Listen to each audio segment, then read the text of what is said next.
Good afternoon.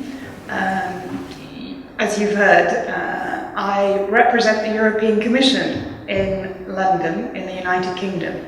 And the first thing I say, therefore, is I am a civil servant, a bureaucrat, a Eurocrat.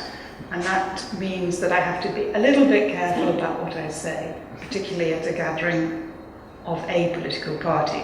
I don't think that's going to inhibit anything I'm about to say to you, though.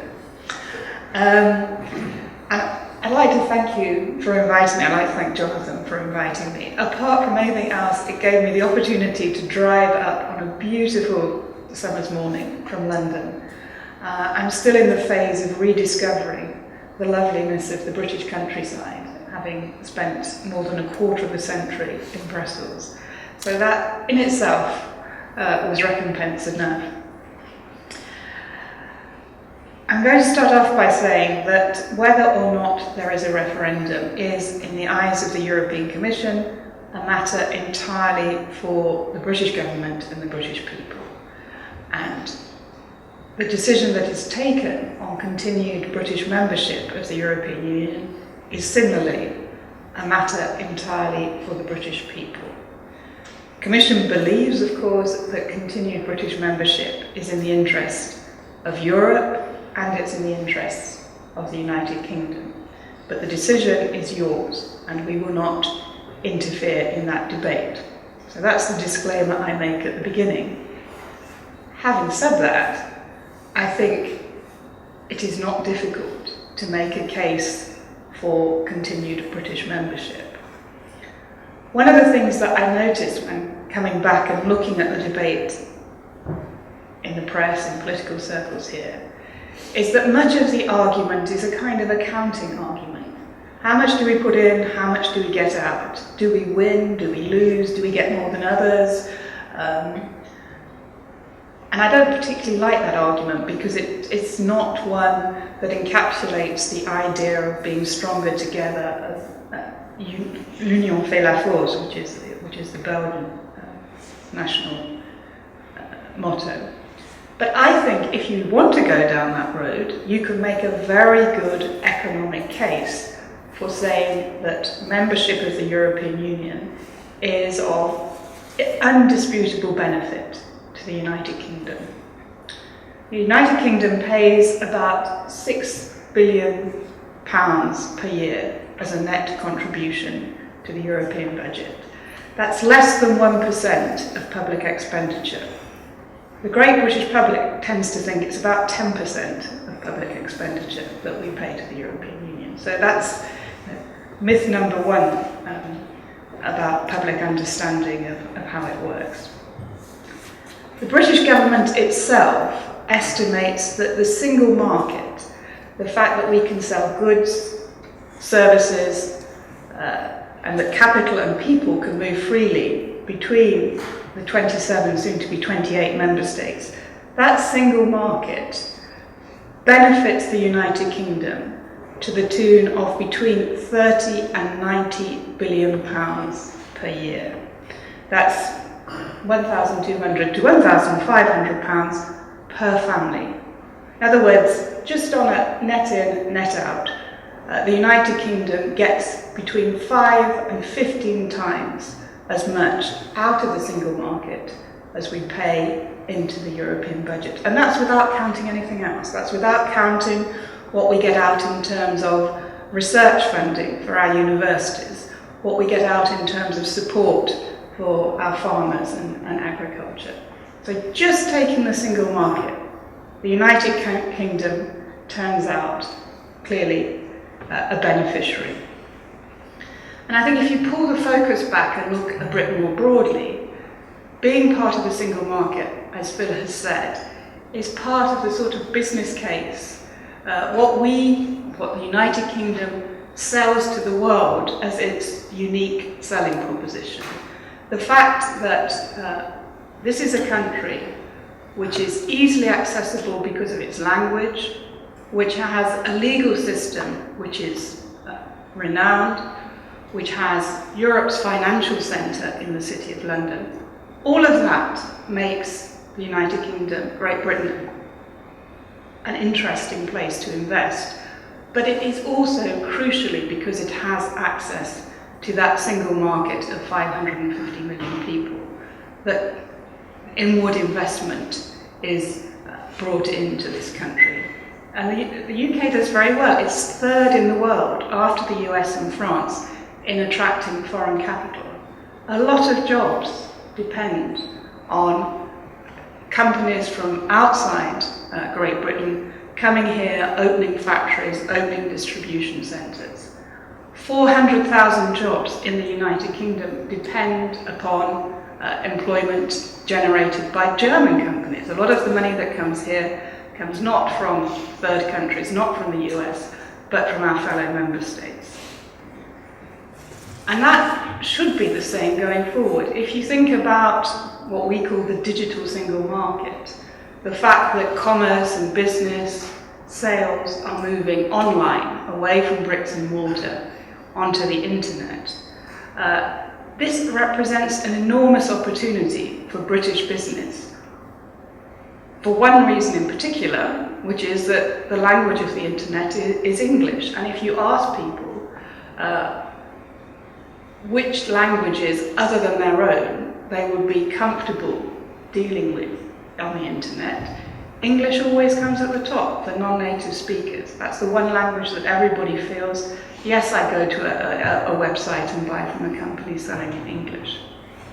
And only this week, Nellie Kroes, who's the Commissioner for the Internet, the digital single market, estimates that if we can roll out in the next 5 to 6 years high quality, reliable, high-speed broadband, that would boost the European economy by about 800 billion euros. And most of that, the lion's share of that, would go to the United Kingdom. Because, sorry, not the lion's share, but a disproportionate amount of that would go to the United Kingdom because this is what is called an E-intensive economy. It's an economy which is geared up already to take advantage of the web. And finally, the UK has always been an economy which is open to trade. From the days of empire onwards, and that you have to know in this part of the country, in the West Midlands, with its links to the whole of the world. UK's economy is predominantly one which is open, which is based on trade. And the best way to maintain the possibility to trade across the world is to do so from the position of power, from the leverage you get from being in a union of 28 countries. Of course it's possible that the United States will agree a free trade agreement with the United Kingdom, should the United Kingdom leave the European Union. But it won't be the same agreement that could be concluded between the European Union and the United States. The UK would be a standard taker. It would be at the back of the queue, and it would have, essentially, I think, to accept the terms dictated by a much larger trading partner, the US. If you look at prospects for what is inelegantly called TTIP, the Transatlantic Trade and Investment Partnership, it is a partnership of equals. These are the two biggest trading blocs in the world. Between them, they account for over half of global trade.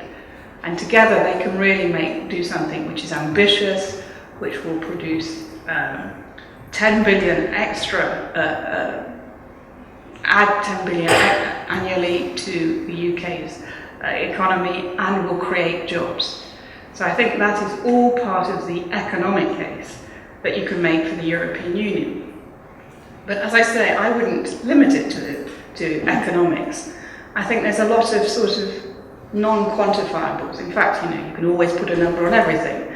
But I think there are lots of things that we take for granted which the European Union guarantees to us, or at least plays a substantial role in guaranteeing to us. Think of things that we all assume, we don't think about until they go wrong. Safe food. We saw with the horse meat scandal that the food that reaches our supermarkets is sourced from all across the European community. And the only way that that food can be traced back and can be properly checked is by belonging to a network of supervisory authorities all working to the same rules. The same for consumer goods. 85 to 90% of all toys sold in Europe, including here in Great Britain, are produced in China. Most of them are imported into Europe through the port of Rotterdam. Our children rely upon the rules agreed in Europe and the fact that the inspectors at the port of Rotterdam are checking that they're complied with. The toys would still be produced in China. They would still go through Rotterdam, even if we were not members of the European Union. But we would not have the same leverage, the same connections, the same influence on the network of customs and safety controls. Environment. Pollution doesn't stop at borders. It doesn't know lines drawn on maps. Water, safety, air quality, all of these things need to be determined by bigger arrangements than the nation state. Things like pesticides. Phil and I had a discussion about pesticides before we started. But think about the neonicotinoids, these pesticides that are thought to be responsible for the decline in the bee population. If the United Kingdom chose to ban those pesticides, and it wouldn't have done because it voted against it, but they were to continue to be used elsewhere in the European Union, then it would have very little impact on bee health. Again, you have to work in larger numbers together to address these problems. And that I could go on, but I can sense that I'm going to take too much time. I want to just say a couple of things about the downsides. The argument you often read in British newspapers is that the United Kingdom is somehow outmanoeuvred, outnumbered, outvoted, and that we are fighting, that the UK is fighting a losing battle to get its views across within the European Union. That is wrong. I can understand why newspapers might choose to write it. Some politicians might choose to propagate that view, but from someone who has been on the inside, it's not something I recognise. A lot of British political objectives have already been achieved in the European Union. Enlargement. Today we see on Monday, we will see the conclusion of a 10-year cycle of enlarging the European Union to the east. That was a primary British objective. Even Margaret Thatcher, in her Bruges speech, said, we remember today that Warsaw and Prague and Budapest are also European capitals. Warsaw, Prague and Budapest are now capitals of European Union member states. So that's one achievement. Liberalisation, energy, telecoms, transports. That has always been a British agenda, and it's one which has succeeded in Europe. Recent achievements in terms of a change in the common fisheries policy. Again, the line pursued by the British government is largely the one which is at the core of the new settlement on fisheries. And the whole argument about better regulation. I know that the Prime Minister said only yesterday that Europe isn't doing enough on better regulation, so he's intending to set up this committee of businessmen. Nevertheless, it may be true that the Commission is not going far enough or fast enough, but it's going in the direction that the United Kingdom would like to see it going in terms of impact assessment, simplification, revision of complex legislation. That is an argument, again, that is being won in Brussels. The final thing I'd like to look at is migration, because I think one of the reasons for the rise in UKIP is a clever but insidious linking of membership of the European Union with concerns and worries about immigration. Now, the first thing I would say is free movement of people is a fundamental principle of the single market. And it is illusory if anyone thinks, but I don't think they do, that you can negotiate yourself out of free movement of people and still be in free movement of goods, services and capital. And all of those people who say, oh, we like the single market, but we're not so sure about other aspects of the European Union, are somehow peddling an illusion, because the bits they don't like are precisely often part of the single market. There are about 2.5 million European Union citizens living in the United Kingdom. And that's only about a third of all the people living in this country who weren't born here. So migration from the European Union is still a small part of overall migration. And in the last year for which complete records are available, 2011, about 76,000 people from the European Union came and settled in the United Kingdom. If you look at it in terms of net migration, so how many left, how many came. Overall, there was a net inflow of about 75,000 people. And that's only about a quarter of all the people who came to the United Kingdom in that year. So I think you need to understand the proportions. The other thing which I think it's very important to say is it's not one-way traffic. There are 2 million Britons who live abroad. So we talk about influx into the United Kingdom. There are also a lot of our cousins, friends, acquaintances who live elsewhere in the European Union. And then the argument is, well, the problem is that the people coming to the United Kingdom are abusing our system of welfare benefits. They come here as benefit tourists. The Commission has said, is that true? Give us the evidence. And actually, so far, not much evidence has been produced.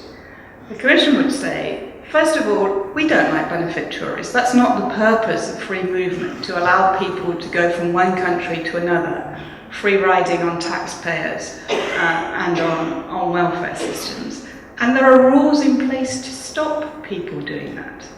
So you have to be either a worker or a student or self-sufficient to be able to come to another country.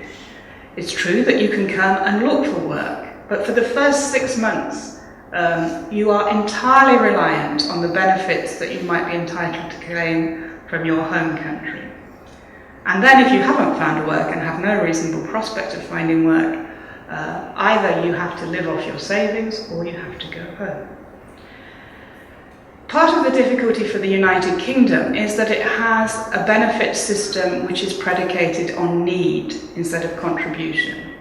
And that, for example, is why we pay child benefit to anyone who has children, because we believe there is entitlement, there is a need there that needs to be met. And the rule is, for social security payments, no discrimination. We pay for a child who is not living with its father, who is living elsewhere in the United Kingdom. So therefore, on the basis of non-discrimination, the same payment must be made to the child of a Polish father, which is living in Poland. And this is different from a lot of continental countries where social security benefits are much more closely linked to contribution. So it's a choice which is it's a consequence of the choices that the UK has made in the way it structures its social security system. But I think it's also fair to point out that